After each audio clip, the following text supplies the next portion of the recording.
Hello আমার অষ্টম শ্রেণীর ভাই বোনেরা, আগের ভিডিওতে আমি পড়িয়েছিলাম দক্ষিণ আমেরিকা মহাদেশের পশ্চিমের পার্বত্য অঞ্চল ভাগটি ভূপ্রকৃতির।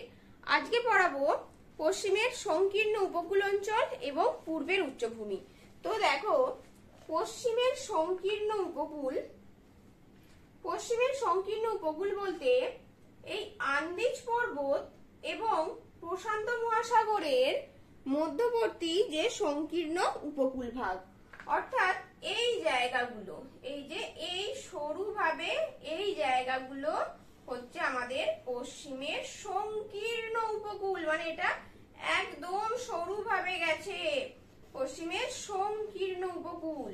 এই অংশটাকে আমরা বলবো, এই যে আন্দিজ পর্বত গেছে, এই আন্দিজ পর্বত যাচ্ছে, এই আন্দিজ পর্বত এবং এই যে প্রশান্ত মহাসাগর, এখানে প্রশান্ত মহাসাগর আর আন্দিজ পর্বতের মাঝে একদম সংকীর্ণ, অর্থাৎ জাস্ট সাগরের উপকূলীয় অঞ্চলগুলো, সেটাই হচ্ছে পশ্চিমের সংকীর্ণ উপকূল। এবং এই পশ্চিমের সংকীর্ণ উপকূলের অংশেই সব থেকে গুরুত্বপূর্ণ একটা মরুভূমি আছে, যেটা পৃথিবীর সব থেকে শুষ্কতম মরুভূমি। এই শুষ্কতম মরুভূমি, এই যে আটাকামা মরুভূমি এখানে অবস্থান করছে, আটাকামা মরুভূমি। তো এই গেল তোমাদের পশ্চিমের সংকীর্ণ উপকূলীয় অঞ্চল, যেটা তোমাদের বইয়ের 97 পাতায় আছে। এবার চলো আমরা পড়ে নিই পূর্বের উচ্চভূমি অঞ্চল। তো পূর্বের উচ্চভূমি, এই যে পূর্ব দিকের উচ্চভূমি, এখানে তোমরা কি কি মনে রাখবে? এখানে দেখো, এখানে এই উচ্চভূমি আমাজন নদী দ্বারা বিভক্ত, যেটা তোমরা তোমাদের তার পরের পেজেই 98 পাতায় দেখো, আমাজন অববাহিকা, আমাজন নদী। এখানে আমি এটা মুছে দিই ভেতরের এই অংশগুলো, তাহলে বোঝাতে আমার সুবিধা হবে। দেখো,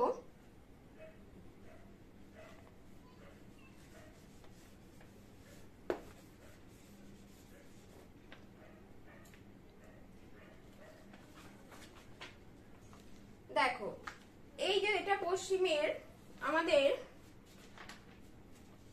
এটা আমাদের পূর্বের উচ্চভূমি, আর এটা মধ্যভাগে বিশাল সমভূমি। এখানে দেখো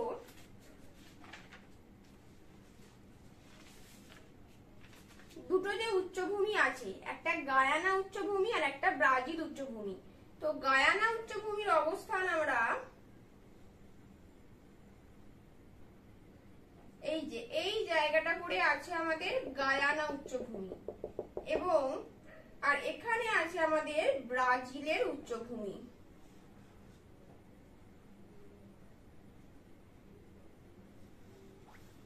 তাহলে পূর্বের যে উচ্চভূমি, তার মধ্যে মাঝখান দিয়ে গেছে অ্যামাজন নদী, এবং অ্যামাজন নদী এই দুটো উচ্চভূমিকে, যেটা সীমারেখা, এই যে অ্যামাজন নদী, জাস্ট একটু বোঝানোর জন্য আঁকছি তোমাদেরকে। এই যে অ্যামাজন নদী এইভাবে গেছে, অনেক বহু শাখা প্রশাখায় বিভক্ত হয়েছে, কারণ অ্যামাজন আমাদের পৃথিবীর বৃহত্তম নদী অববাহিকা, যেটা আমরা সবাই জানি। তো সেই অ্যামাজন নদী এখানে দুটো উচ্চভূমিকে পৃথক করেছে। উত্তর দিকে এটা হচ্ছে গায়ানা উচ্চভূমি, আর এটা হলো আমাদের ব্রাজিল উচ্চভূমি। তো এখানে এবার যে ইনফরমেশন গুলো তোমরা মনে রাখবে, তো দেখো আমি এটা মুছে দিই এগুলো। তাহলে এই যে এটা আমাজন নদী,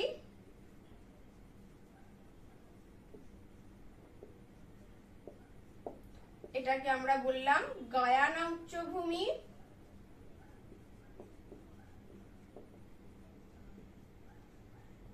আর এটা আমাদের ব্রাজিল উচ্চভূমি।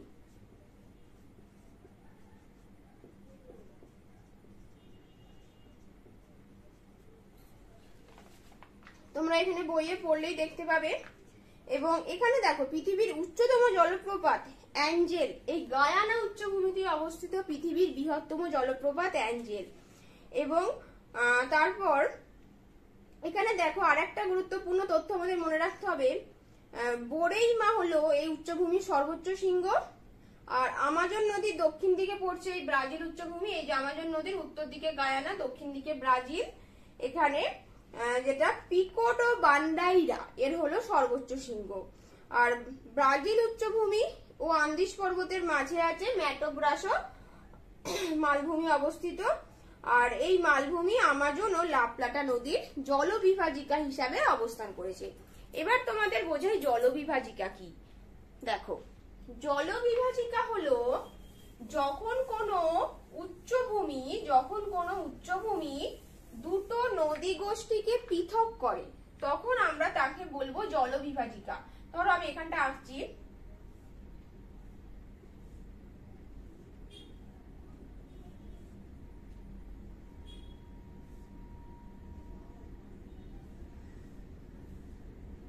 দেখো ধরো একটা উচ্চভূমি, এটা কোনো মালভূমি বা পার্বত্য ভূমির অংশ।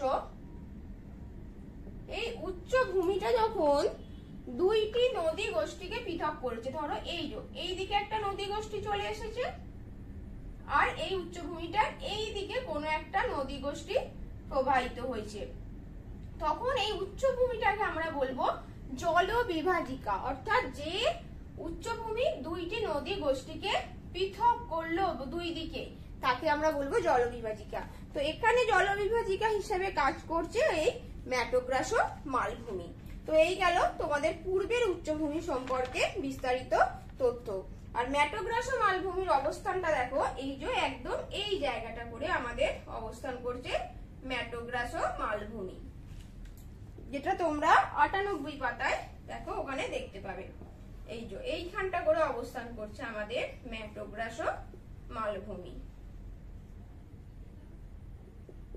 এখানটা করে আমাদের অবস্থান করছে ম্যাটোগ্রাস মালভূমি। তো এই গেল দক্ষিণ আমেরিকা মহাদেশের পূর্বের উচ্চভূমির বিভিন্ন তথ্য। এবার চলো আমরা দেখে নিই মধ্যভাগের বিশাল সমভূমি।